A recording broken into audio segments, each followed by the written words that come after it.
Good evening, everyone.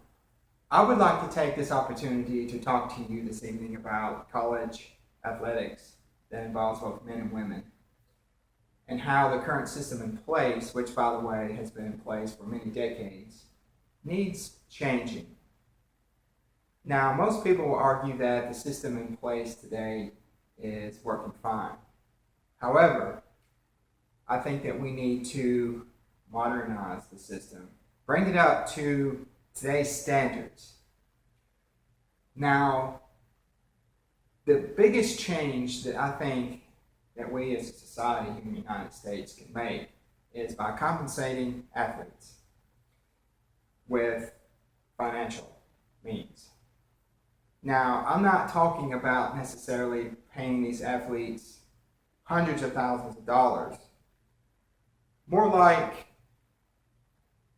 $30,000, $40,000 for a major university, maybe $5,000 or $10,000 for a medium to small size college and universities. That in itself is another debate as far as how much they should be compensated. But the point here is that they do need to be compensated more than just a scholarship, room and board, and meals. And I'm going to be going over some of the main reasons why it is very important for us to not only consider and debate it, but to move forward and give men and women more than what they're receiving today. One of the main reasons that we should give athletes payment is that they are bigger and stronger and faster than any time in history. They are, and as a result, that means that there are more serious injuries, there are more frequent injuries. Now, some athletes will go through and their careers and not maybe get a pulled muscle or something minor, but profound injuries such as concussions, such as spinal injuries, those things are becoming more frequent. And as a result, they're putting their bodies on the line. And yes, they're getting an education, but they should be compensated for the risk. There's a lot of risk involved, not only in football, but in baseball, basketball, swimming, gymnastics. Injuries are becoming more frequent, and we really need to consider what we're doing.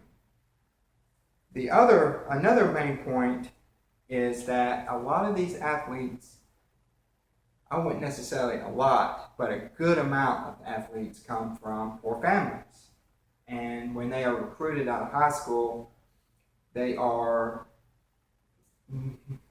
most of the time, they are the head of household or the breadwinner for that family. And when they go away to college, they leave their families behind. And sometimes there's no one there to take their place. Our current system just gives very little expendable income to these athletes. And they have no means to send them any money back home. They're not allowed to take on jobs.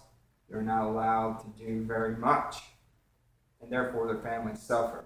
If they were compensated, they can use that money to give back to their families. And as a result, the psychological and emotional implications can be reduced, because we all know that a stressor, one of the main stressors on family, is income and financial and debt.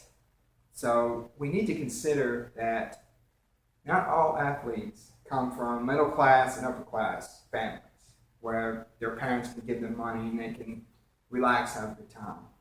There is a substantial amount of athletes that need to have a way of taking care of their families. Another main reason is that the elite athletes leave school early to go to college to play pro.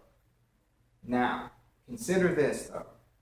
About 1% to 2% of college athletes will go and play at a professional level. However, their average career is about 2 years. So for all these athletes that are leaving school early, we're not doing them justice because they're not getting their degree. They're not graduating from college. And when you follow the stats, they go play, they're out 2 years, and they have little or no money left. And now they can't go back and get that scholarship. And now, where are these athletes at? They're back home, struggling to find jobs. I think that if we compensate the athletes, they would consider staying longer and finishing their degrees, which will impact our society in a positive way. Another argument that can be made is that there is a lot of corruption at all universities. Most of it never goes noticed or found. Now this is taking money from boosters. This is money under the table. And with the rules in place, it can really put burdens on universities with the penalties. Universities could lose their postseason eligibilities, and that reduces income for the university. We have a system in place right now where if you get caught, there's penalties. Even for trivial things, the penalties can be profound.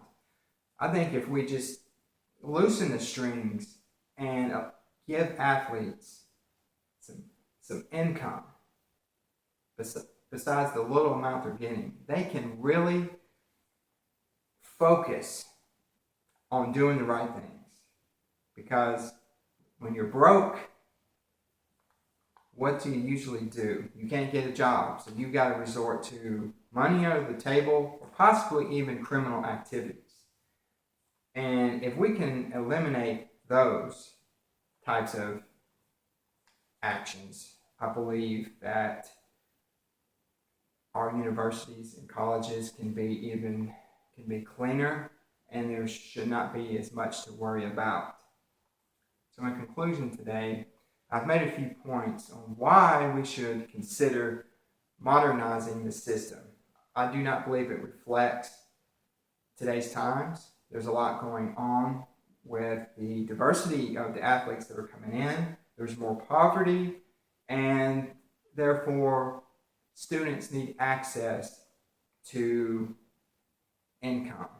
The universities do not need to take it all and not share the wealth. Thank you.